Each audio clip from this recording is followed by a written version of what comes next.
आमच्या या चॅनलला सबस्क्राईब करा, शेअर करा, लाईक करा आणि कमेंट करा.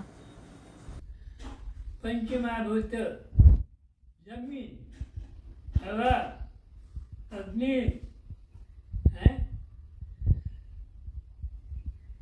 जमीन, पाणी, हवा, अग्नी, वायू आणि हे आकाश, पंच हे भूत आहेत पाच. त्या पाच भूताचं शरीर बनलं आहे. म्हणजे माती हे मुख्य आहे त्याच्यात, जमीन. तर जमीनच आपल्याला पोचते का बापा? तुम्ही खाता का धान्य? कुठे येते ते? जमीनच उगवते. जमीनच पोचते आणि आपलं रक्षण करते. ही आपली दुसरी आई आहे, माता. एक माता जन्म देते आणि ही पोचते. सगळा भारत देश तर भारताच्या जमिनीने पेरते आणि त्याचं नाव टाकते. म्हणजे जमीनच आपल्याला देते. त्या जमिनीतून झाड उगवते.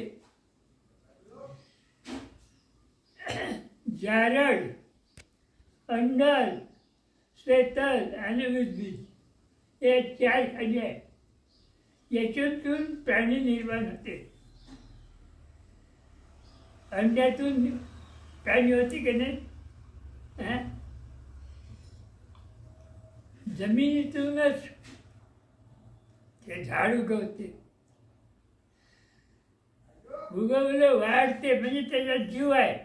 शरीर मरते, त्याचा जो जीव आहे तो मरत नाही. जीव कधी मरत नाही. आणि शरीर हे नाशवंत आहे, ते कधी राहत नाही. नाशवंत आहे त्याचा ऱ्हास होते आणि जे नेहमीच राहणार आहे त्याला धक्का लागत नाही, ते तसंच राहते. तर हे जे भक्षाने राहते जे जीव, तर ते स्वर्ण काय होतं त्याची पहिल्यांदा सोन्यासारखं. आणि मग कुठं तो देव मरत जातो. तो देव दुसरा राहते. या देहात नाही जात. हे नाशिवंत देह आहे. मोक्षाला जात नाही. हे देह जीव मोक्षाला जाईल. पण या देहात राहते तरच त्याला करता येते. म्हणून हे देह कामाचा आहे. प्रत्येकाचा देह आहे. त्या देहातच तो चलनवलन जाणे येणं खाणं पिणं करते. दुसऱ्या तसं खाता नाहीत, पिता नाहीत, काही नाही, काही नाही. ते जगासाठी ते खाणं पिणं आहे.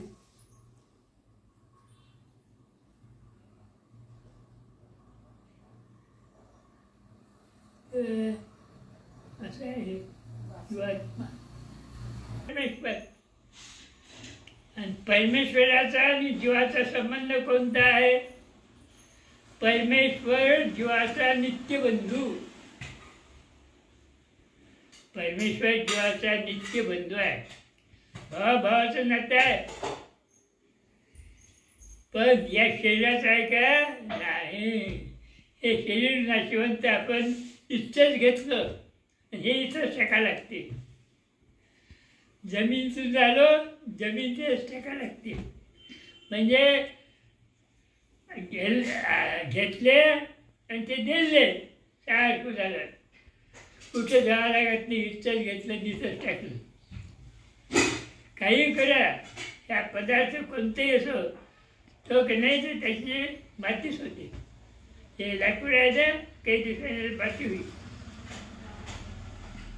अधिक ते उगवून झाड आणि त्या झाडाचं लाकूड तुम्ही कमी राहणार. हे लाकूड कमी नाही. आता जे असं पडलं आहे, हे चांगलं आहे तोपर्यंत पडलं आणि खराब झालं का हे गेलं सडलं. सडलेलं माती होती. लाकडाची माती होते. पाण्याचं पाणी आटलं का कधीच काहीच नाही, अगदी काहीच नाही ना, ते भूत आहे. आणि आहे कोणतं भूत चांगलं? जमीन. जमीन पोचते म्हणजे ही दुसरी आई आहे. आपल्याला दोन माता आहे, जे जन्म देणारी आणि पोचणारी. ती पोचते. मग तू शरीर कसं होते हे असं राहते का? तो स्वर्ण काय आहे? हे मग काय आहे? वज्र काय आहे? म्हणजे स्वर्ण काय तर होतेच, पण वज्र कठीण, त्या कोणी त्याला मारू शकत नाही. अनंत काळ राहते. आणि हे नाशिवंत शरीर केव्हा मरेल असं सांगता नाही. हे शरीर नाशिवंत असून हे सगळं नाश पावण्याचं आहे.